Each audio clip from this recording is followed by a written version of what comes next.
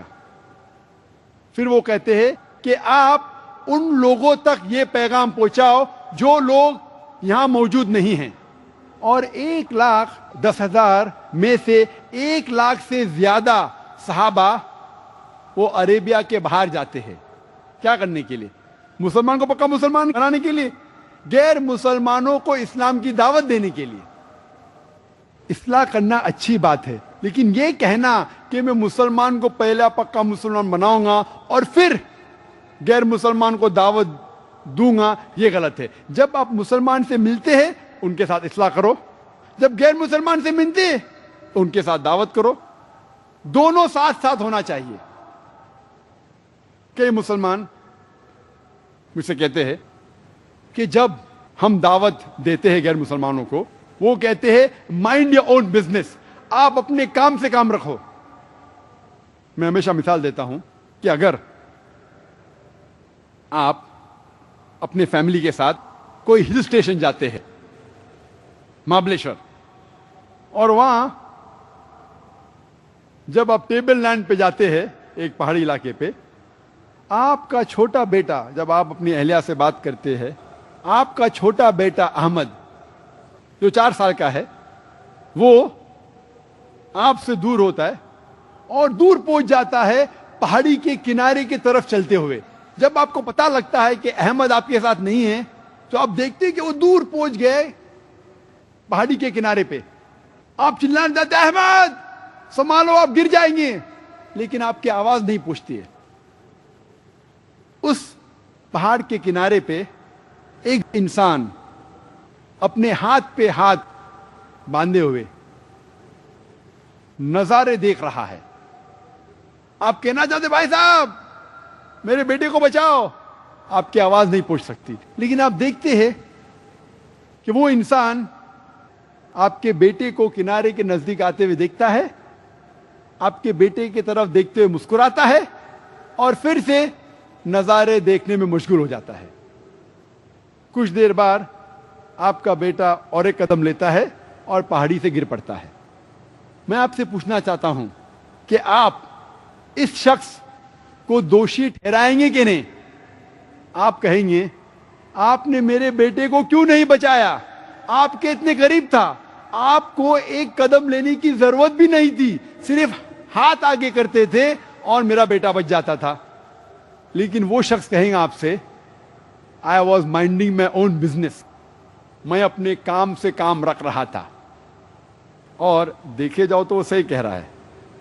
اس نے تو آپ کے بیٹے کو دھکا نہیں مارا، اس نے نہیں کہا آپ کے بیٹے سے کہ آپ خود ہی مارو، وہ اپنے کام سے کام رکھ رہا تھا. پھر بھی آپ اس شخص کو دوشی ٹھہرائیں گے کہ نہیں؟ آپ کہیں گے میرا بیٹا تو معصوم تھا، یہ شخص اللہ نے اس کو سمجھ دی، صرف ہاتھ آگے کر لیتا اور میرا بیٹا بچ جاتا. پھر بھی آپ اس شخص کو دوشی ٹھہرائیں گے.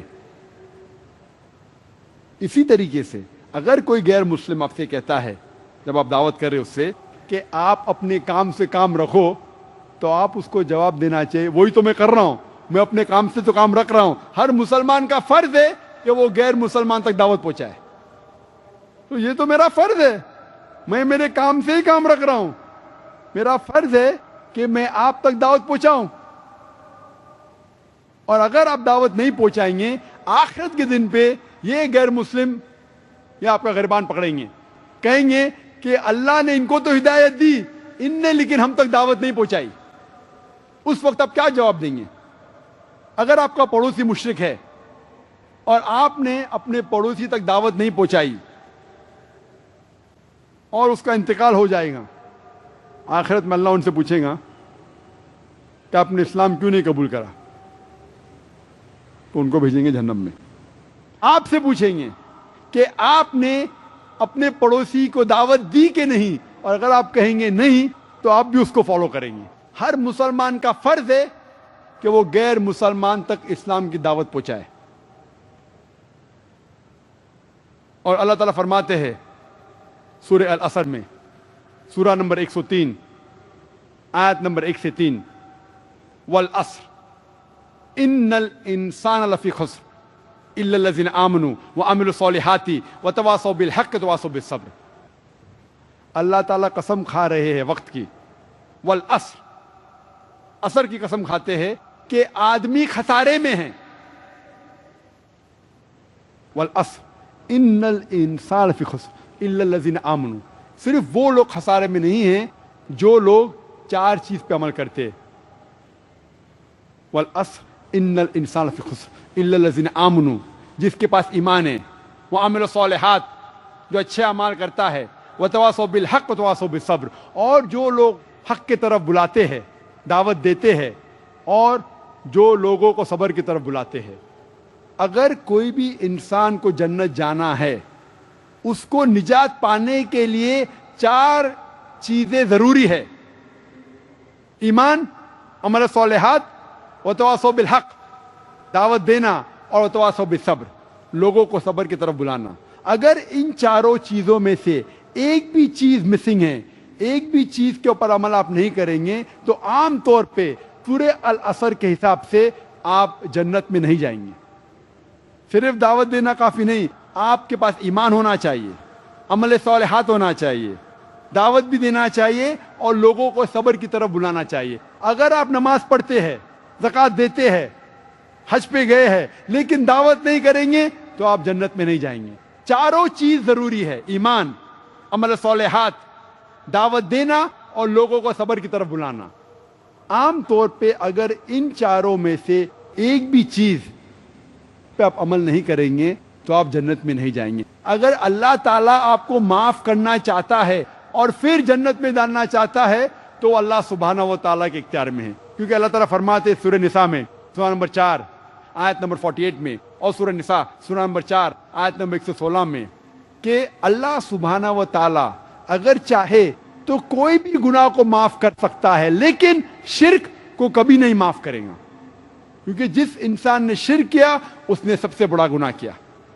تو اگر اللہ چاہے آپ کو معاف کرنا چاہتا ہے اور پھر جنت میں ڈالنا چاہتا ہے تو اللہ کے اختیار میں. لیکن سورہ العصر کے حساب سے اگر آپ نے ان چاروں چیزوں میں سے ایک بھی چیز پہ عمل نہیں کیا تو آپ جنت میں نہیں جائیں گے. اللہ تعالیٰ فرماتے ہیں سورہ نحل میں سورہ نمبر 16 آیت نمبر 125 میں ادعو الی سبیل ربک بالحکمہ والموعظۃ الحسنہ وجادل بالتی احسن.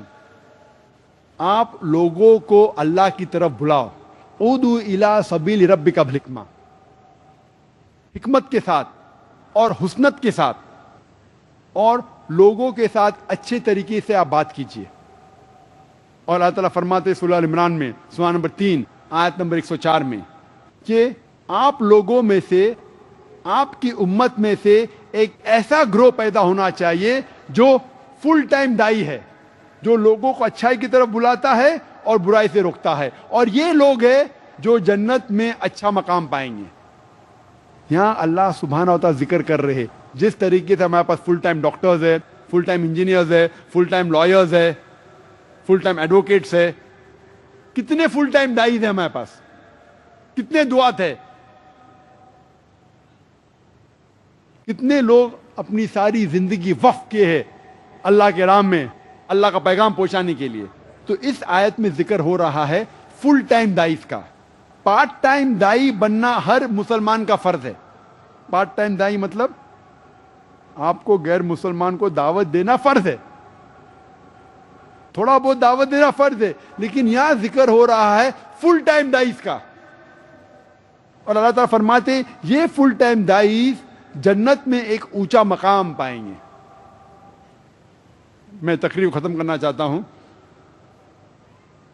اس کے پہلے چند قرآن کی آیت پیش کروں گا کہ اللہ تعالیٰ فرماتے ہیں قرآن مجید میں 3 جگہ، سورہ صف میں سورہ نمبر 61 آیت نمبر 9 میں، سورہ توبہ سورہ نمبر 9 آیت نمبر 33 میں، اور سورہ فتح میں سورہ نمبر 48 ورس نمبر 28 میں هو الذی ارسل رسولہ بالہدی والدین الحق لیظہرہ علی الدین کلہ، کہ اللہ سبحانہ و تعالیٰ نے اپنے آخری پیغمبر محمد صلی اللہ علیہ وسلم کو بھیجا دین الحق کے ساتھ تاکہ وہ سارے دینوں، سارے مذاہب پہ غالب ہو.